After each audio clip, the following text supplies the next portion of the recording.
Oke, assalamualaikum warahmatullahi wabarakatuh. Eh, sini saya akan menjelaskan tentang cylinder valve. Cylinder valve untuk elektropneumatik, di mana yang saya gunakan di sini adalah cylinder valve 3/2, tapi memiliki beda. Yang atas ini sama ini beda. Bedanya apa? Bedanya yaitu yang bawah ini merupakan cylinder valve single acting, dan yang ini merupakan cylinder valve double acting. Tahunya dari mana? Di sini ada Sol 1 menggunakan DC 24 volt. Sol itu solenoid istilahnya. Di sini itu ada elektromagnetiknya.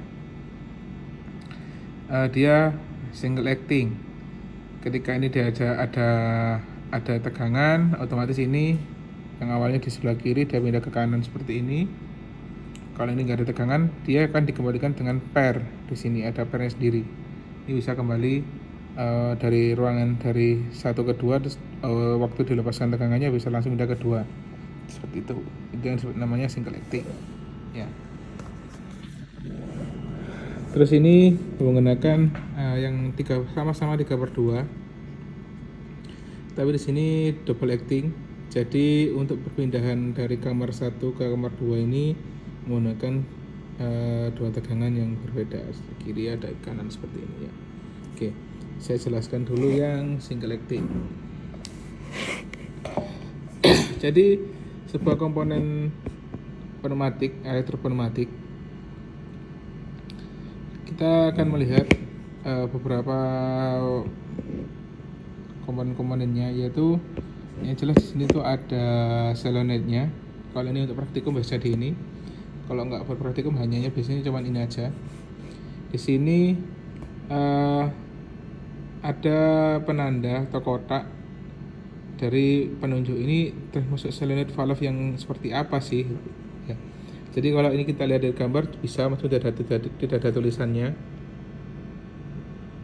Oh, ini merupakan solenoid valve 3/2 karena ada 3 lubang atau 3 huruf ini, PRA, seperti itu.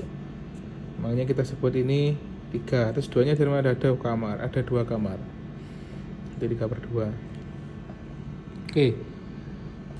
Terus di sini single acting ya yang saya sebutkan tadi.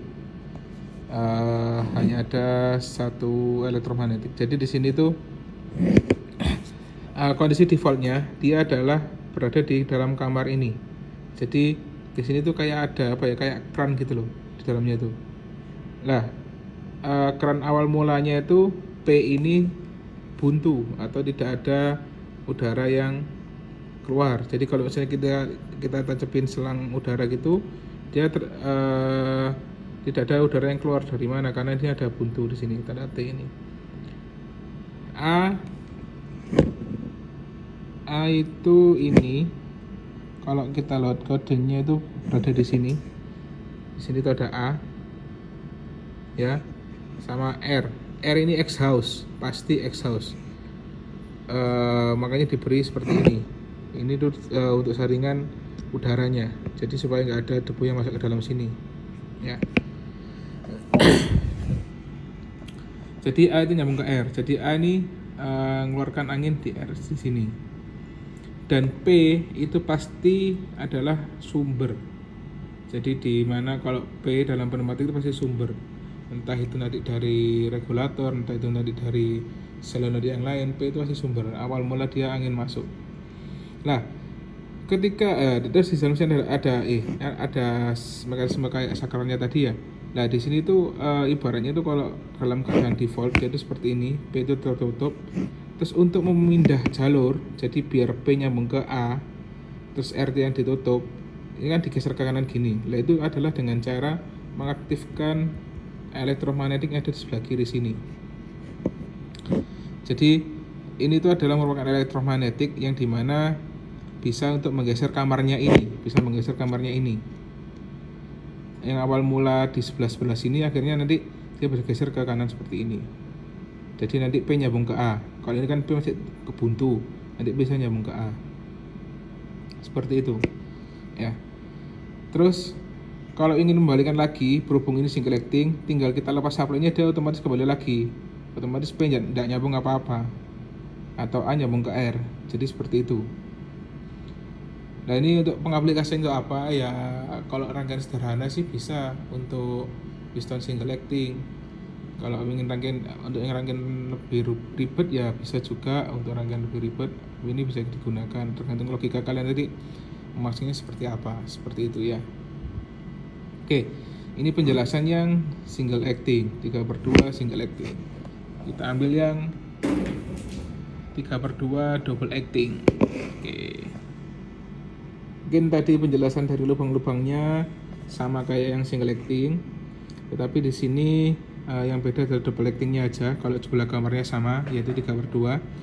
Nah di sini kalau misalnya tadi kita ingin memindah kamarnya ke kanan itu mengaktifkan yang ini, terus kalau ingin memindahkan lagi dari kanan ke kiri supaya R nyambung ke A atau P nya buntu, itu tidak bisa dengan hanya cara mematikan ini saja, tetapi harus yang sebelah kanan juga kita aktifkan. Jadi kalau yang tadi kan, yang ini kan dia nggak ada, karena dia di sini ada mekanisme pair-nya, sehingga ketika ini nggak ada supply otomatis dia kembali default seperti ini. Tapi kalau ini sudah berbeda, jadi ini bisa dikontrol, antara kanan kirinya bisa kita kontrol sesuka hati kita, sesuai kebutuhan yang ingin kita gunakan seperti apa ya. Jadi seperti itu perbedaan single acting dan double acting dalam solenoid valve. Ini adalah solenoid valve 3/2 double acting. Oke, tuh ya. Terus yang berikutnya saya akan menunjukkan contoh solenoid valve ini 5/3. Oke, 5/3.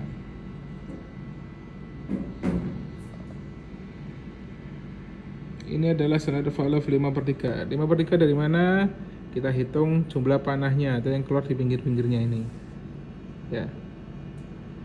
Jadi kalau saya sih biasanya ngitungnya tulisannya DR1, P, R2, A sama B seperti itu. Ada 5 dan kamarnya ada 3. Ya, oke. Terus di sini semacam kayak ada pair gitu ya. Jadi memang defaultnya ada kondisinya ada di tengah, saklaran tengah. Terus di sini 5/3 itu biasanya rata-rata pakai double acting, bukan rata-rata, semuanya pakai double acting karena untuk pengontrolan yang kita inginkan. Dan biasanya solenoid yang berkamar 3 ini itu digunakan untuk kepentingan saya, misalnya kalau piston ya dia keluar gitu ya, keluar tidak langsung mentok, saya ingin keluar hanya 5 mili atau 10 mili lah, nanti di-combine sama sensor stroke. Sensor stroke itu untuk kepanjangan dari sebuah benda, jadi yang sudah keluar berapa senti gitu baru dia dinyalakan sensornya. Nah di sini keadaan default itu adalah di posisi tengah ya, posisi tengah. Nah kalau misalnya kita ingin memajukan piston, rangkaian kita itu misalnya pemajukan piston itu adalah yang sebelah sini diaktifkan, di sini matikan, otomatis kita memberikan supply pada solenoid bagian sini. Kita ingin memajukan mentok, ya udah ditekan aja terus, dikasih tegangan supply terus, ini elektromagnetnya akan berfungsi secara terus-menerus dan geser kamar ke sini sampai pistonnya mentok. Kalau sudah mentok, nanti tergantung kalian ingin memberhentikan pistonnya atau langsung mengembalikan. Kalau memberhentikan pistonnya dilepas saja supply-nya di sini, ini juga dilepas supply-nya, jangan ada supply kedua-duanya. Jadi seperti itu. Nah, tapi kalau kalian ingin mengembalikan pistonnya lagi ke posisi semula, ya udah ini yang dikasih supply, ini dilepas supply-nya, dikasih supply supaya kamarnya pindah ke sebelah kiri seperti ini. Ya. Tanda-tanda panah ini bisa kalian urutkan kok nanti. Jadi P nanti nyambung kemana dulu, nanti nyambung kemana gitu kan. Terus misalnya kalau kita ingin pistonnya hanya maju sekitar 5 cm, ya udah kita supply dulu nih. Terus nanti ada sensornya yang menandakan 5 cm, ada sensor stroke atau pakai sensor limit switch, itu enggak apa-apa, sama aja. Ketika sudah 5 cm, mematikan kontaktor atau mematikan kontak yang ada di sini. Otomatis nanti dia berada di tengah, dimana P-nya ini, P sumber dari kompresor itu dia akan terblok, dan udara dari A dan B dia ketahan seperti itu ya. Dan posisi piston berada di sesuai yang diinginkan 5 cm tadi. Kalau ingin menambah ya tinggal dikasih sablon sebelah sini, kalau ingin mengurangi panjangnya tinggal dikasih sablon sebelah sini. Tergantung nanti kalian pengaplikasinya seperti apa. Di sini sama aja, ada elektromagnetik, cuma di sini ada di kanan dan kirinya. Ya, sama kayak yang tadi. Jadi seperti itu. Terus yang berikutnya sensor. Sensor di sini ada yang bersentuhan dan ada yang tidak bersentuhan. Ini limit switch, ini proximity. Sama tadi ada reed switch yang ada di silinder pneumatik ya. Nah, di sini saya jelaskan yang limit switch dulu. Jadi di limit switch ini sama, ada COM, NO dan NC-nya. Rangkaian COM, NO dan NC seperti ini, yang di bawah ini tulisan itu. Di sini COM sama NO sama NC. Nah, bagaimana keadaan NC, bagaimana keadaan NO? Jadi awal mula keadaan NC itu adalah ketika tombolnya tidak tertekan seperti ini. Ini adalah COM nyambung ke NC kalau kita lihat gambar di sebelah sini.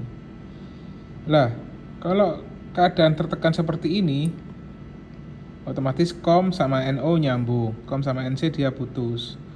Kalau kita lepas, ya kembali lagi COM dan NC nyambung. Seperti itu ya logikanya. Jadi gambarnya itu seperti ini. Kalian nggak usah bingung masalah gambar yang ada di ladder, yang ada di mana, ada di relay unit atau switch unit. Itu kalian jangan bingung, semua sama aja kok. Ya, jadi tergantung kalian nanti memahaminya bagaimana, kalian lebih nyaman bagaimana. Pokoknya jangan bingung dengan masalah tanda COM, NO dan NC. Ini adalah push button roller. Ya, kita gunakan sebagai sensor posisi dari piston nanti atau silinder pneumatik. Berikutnya di sini ada sensor proximity, putus sensor. Jadi proximity itu ada berbagai macam jenis, ada yang konduktif dan induktif. Kalau induktif itu dia hanya bisa mendeteksi logam, kalau konduktif itu dia bisa mendeteksi semua benda. Biasanya induktif itu untuk logam yang jaraknya hanya sekitar 5 mili 1 sentian. Kalau yang jauh juga ada tapi lebih mahal harganya. Kalau yang konduktif bisa mendeteksi sampai beberapa meter. Nah, di sini adalah sensor konduktif, jadi dia bisa mendeteksi semua barang atau yang kontras. Ya, tangan pun juga bisa. Di sini itu biasanya tadi settingannya untuk jaraknya. Oke, di sensor ini ternyata tidak ada. Ini ada settingannya untuk sensitivitasnya. Dan di sini ada beberapa wiring yang perlu kita sambungkan. Jadi seperti ini teman-teman. Ini tuh dikasih supply 0 volt sama 2 volt. Di sini tuh ada outputnya. Biasanya tuh di sini tuh output NO atau output NC kalau kalau bisa digunakan itu. Ya, jadi kalian ingin menggunakan input NO atau output NC. Terus di sini kalau kita lihat karakter sensornya itu dia pakai fotosensor. Jadi di sini tuh ada fotodioda dan inframerah. Jadi dia itu kalau fotosensor itu kalau kita halangkan seperti ini ya, dia itu memantulkan inframerah ke tangan, terus dia kembali lagi ke fotodiodanya sebagai receiver. Nah itu kalau dia sudah memantul seperti itu, otomatis dia sudah menemukan cahaya dari inframerah yang dikirimkan. Seperti itu teman-teman. Ini pengaplikasiannya juga bisa digunakan sebagai counter tadi, untuk dimasukkan ke counter, bisa digunakan untuk menghitung jumlah barang atau jumlah orang juga bisa.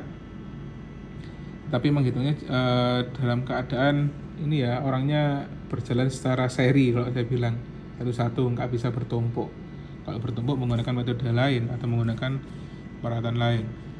Oke, mungkin perkenalan untuk pneumatik, elektropneumatik mungkin sampai sini saja. Nanti bisa kalian kembangkan lebih lanjut lagi. Yang penting kalian sudah memahami semua bentuk-bentuk komponen elektropneumatik itu bagaimana, dan jangan kaget. Mungkin nanti kalian yang akan berbeda ketika kalian berada posisi di industri adalah solar developnya tidak akan seperti ini. Dia hanya akan batangan ini aja, dan di kanan kirinya itu sudah keluar kabel. Terus relay unit juga tidak kotak-kotak yang seperti tadi, tidak kotak-kotak yang seperti tadi, yang seperti ini. Pasti kalian kan nanti menemukan relay-relay yang biasa yang akan di wiring di dalam panel. Power supply-nya juga akan tidak seperti ini. Jadi tidaknya kalian memahami dari dasar gambar kontaktor yang ini tadi yang sudah saya jelaskan. Oke, seperti itu teman-teman. Jika misalnya kalau kalian ada yang mau ditanyakan, silahkan bertanya. Kita akan berjumpa di pertemuan berikutnya. Wassalamualaikum warahmatullahi wabarakatuh.